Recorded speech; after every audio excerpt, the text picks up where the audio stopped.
Bien, allez, dernière capsule de cette série de corrections.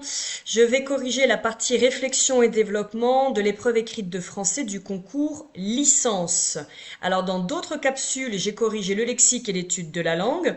Et lundi dernier, j'ai corrigé les trois parties de l'épreuve du concours master M2. Pour ceux qui veulent s'entraîner pour le concours l'an prochain, n'hésitez pas à aller voir toutes ces vidéos. Mettez sur pause notamment celle-là pour avoir le temps de lire le texte qui est sous vos yeux, un extrait du Bonheur des Dames, de Au Bonheur des Dames, pardon, d'Émile Zola. Et puis je vais corriger tout de suite donc la réflexion et le développement. Alors, je vais vous apporter des éléments de correction.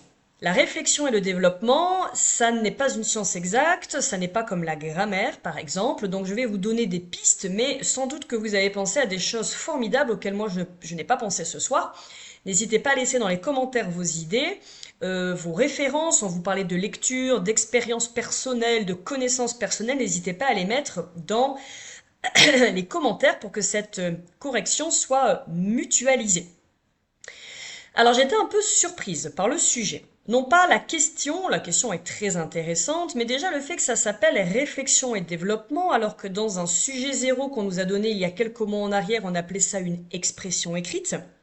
Et pour moi, la réflexion et le développement, c'est pas la même chose qu'une expression écrite. Alors, je suis professeur de lettres, donc je joue sur les mots, je chipote un peu sans doute, mais développer une idée, ça prend du temps. Et on doit développer ces idées, notamment en proposant plusieurs axes, plusieurs parties. C'est quand même long, un développement. Là, on vous disait d'écrire entre 20 et 30 lignes, donc je ne suis pas surprise, hein. Le sujet zéro le mentionnait déjà, mais je trouve que c'est bien peu de lignes pour avoir le temps de proposer une réflexion et de la développer. Encore plus quand on vous demande de ne pas rédiger ni d'intro, ni de conclusion. Alors là, je suis assez étonnée parce que normalement, quand on rédige, peu importe ce qu'on rédige, on met toujours une intro et une conclusion. Ça permet déjà vous-même d'avoir les idées au clair. L'intro, elle vous permet de bien cerner les enjeux du sujet et ceux du texte, et la conclusion, elle vous permet d'apporter une réponse définitive à la question.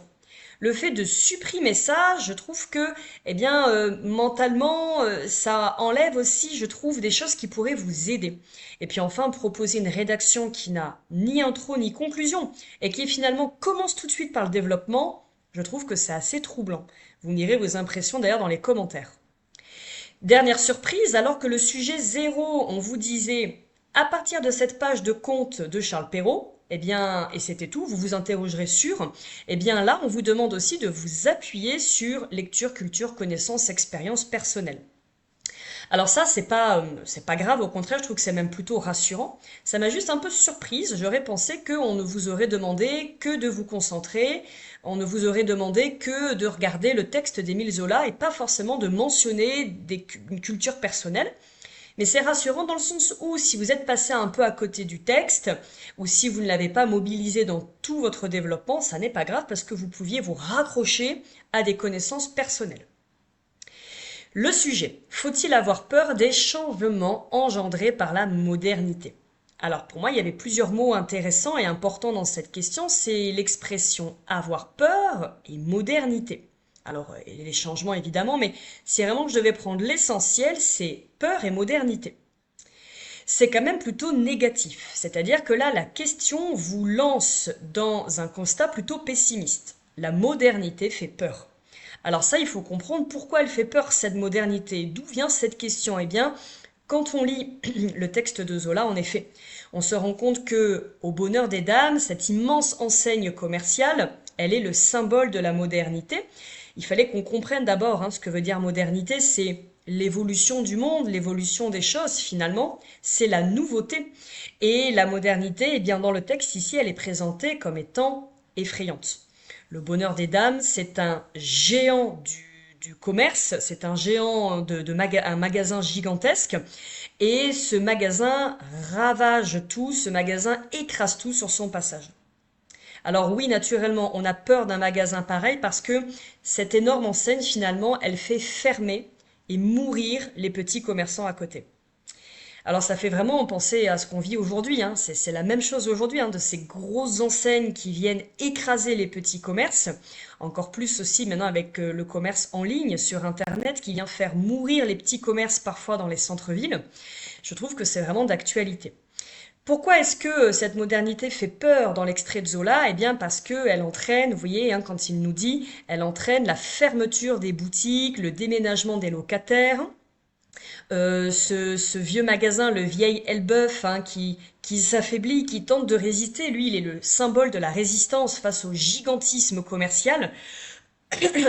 Ce petit magasin essaye de survivre comme il peut, mais évidemment, il a beaucoup de mal. Et puis, vous voyez que Zola vous présente le bonheur des dames comme une enseigne monstrueuse, agrandissement considérable, magasin gigantesque qui tient sur 3 façades. Alors, dans un premier temps, et parce que la manière dont la question était tournée, nous devions partir sur un plan dialectique. Hein. Qu'en pensez-vous? J'espère que vous y avez pensé. C'est pas grave si vous connaissez pas le mot dialectique, hein, vous stressez pas. C'est un mot un peu technique, mais en gros, un plan dialectique, c'est un plan où vous allez opposer et confronter des idées. On va nuancer, discuter la question. En gros, on ne va pas faire qu'aller dans le sens de la question. On va venir nuancer, discuter, opposer, confronter des idées. Dans un premier temps, je pense qu'il était judicieux de faire un paragraphe qui nous dit que, eh bien oui, la modernité fait peur. En gros, la modernité, ici, elle est représentée comme un monstre qui détruit tout sur son passage. Donc, on aurait montré les côtés plutôt négatifs de la modernité. Attention, si vous avez commencé par les côtés positifs, je pense que ça n'est pas grave du tout, d'accord? Ne vous sentez pas oppressé, stressé par une méthode trop rigide. Moi, j'irai d'abord dans le sens de la question. Faut-il avoir peur des changements engendrés par la modernité? Moi, je leur ai dit oui, il faut en avoir peur, hein, parce que là, le texte nous montre que ce gros magasin, il écrase tout sur son passage. Moi, je serais partie sur un oui et je me serais concentrée sur le texte de Zola. Mais d'un autre côté, eh bien, il faut aller voir ce qu'il y a de l'autre côté de la question. On va aller opposer et confronter des idées. La modernité n'est pas forcément négative. Elle n'est pas forcément synonyme de peur. Donc là, on va venir nuancer. On va pas dire non, hein, on va dire un mais. La modernité présente aussi quand même des avantages. C'est ce qu'on appelle l'antithèse. En gros, vous allez venir là opposer, confronter des idées par rapport à votre premier paragraphe. Zola le sous-entend d'ailleurs. Regardez Zola, à un moment il dit que dans les immeubles vides, une armée d'ouvriers commençait les aménagements nouveaux sous des nuages de plâtre. Alors je ne sais pas dans quelles conditions ces ouvriers travaillent, hein, des nuages de plâtre, on imagine que c'est pas bon pour leur santé. Puis Zola défendait beaucoup les ouvriers. Mais la modernité, le changement, parce que c'est bien de trouver des synonymes, l'évolution du monde permet aussi de créer de l'emploi, permet aussi de dynamiser un quartier. La modernité, elle permet aussi d'améliorer le confort des gens, le confort des habitants. La modernité n'a pas que du négatif. Elle ne fait pas que peur, elle peut aussi apporter des avantages. Ça, c'est si vous aviez fait 2 paragraphes, et puis si vous aviez fait un 3e paragraphe, alors vous auriez pu dire un nouvel argument basé sur une culture personnelle que vous avez, un exemple de culture personnelle à vous, un autre argument pour dire que oui, il faut avoir peur des changements liés à la modernité, ou un autre argument pour dire que non, il ne faut pas en avoir peur, et que la modernité présente des avantages. Moi, je me suis basée sur le texte de Zola. Vous voyez d'ailleurs que le texte de Zola est très ambigu aussi. Il y a du rouge et du vert. Zola, il ne décrit pas non plus le bonheur des dames. Il montre aussi que quelque part, eh bien, ça fait partie de l'évolution des villes et puis de l'embellissement, de l'enrichissement des quartiers, mais il montre également que ça fait disparaître les petits commerces autour. Donc le texte de Zola, vous apportez déjà les réponses à cette question, à ce plan dialectique. De votre côté, mettez en commentaire si vous avez donné des références personnelles. Qu'avez-vous donné? Allez, moi je vous en donne une pour ouvrir, le bal des commentaires. Moi, quand je pense à la modernité, je pense au roman de science-fiction Ravage de René Barjavel.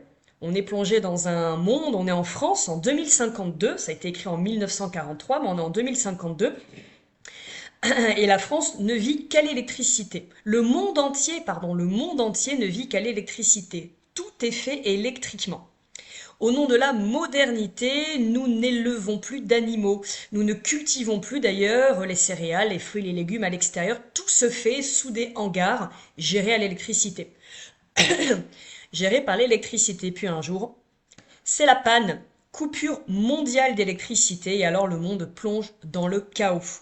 Donc oui, la modernité fait peur parce que la modernité finalement se propose des choses qui se substituent à l'humain et qui se substituent à des savoir-faire traditionnels qui font que finalement, progressivement, l'humanité disparaît et nous devenons dépendants de cette modernité. Voilà, moi j'aurais cité cet exemple-là avec cet argument qui l'accompagne. Dites-moi en commentaire ce que vous avez mis comme référence. En termes de rédaction, maintenant à proprement parler, rédiger, j'ai pas beaucoup de conseils à vous donner parce que s'il y avait eu introduction et conclusion, j'aurais pu vous dire pensez à problématiser, annoncer les idées que vous allez développer plus tard. La conclusion, pensez à bien marquer pour conclure. Bon, mais vu que là on vous demandait pas de les rédiger, bah, finalement la rédaction était limitée. En tout cas, vos paragraphes, j'espère que vous avez veillé à ce qu'ils soient de longueur égale, environ une dizaine de lignes chacun. Avez-vous pensé à faire un alinéa à la première ligne?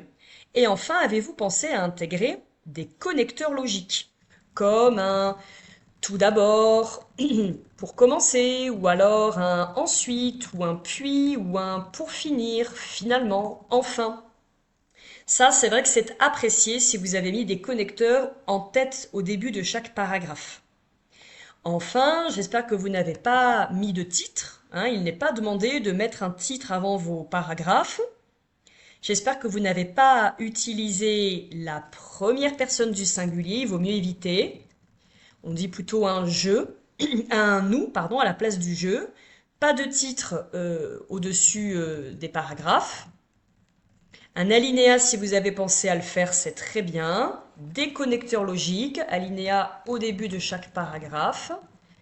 Et quelques connecteurs logiques, si vous avez pensé à tout ça, c'est très bien. Voilà ce que j'aurais pu vous donner aussi comme conseil pour la rédaction. Allez, partagez vos impressions dans les commentaires. Dormez bien surtout, bon courage pour la suite. Vous êtes bien courageux, vous tous. Vraiment bravo à vous. Tenez bon jusqu'au bout. À bientôt sur les réseaux. Bonne soirée.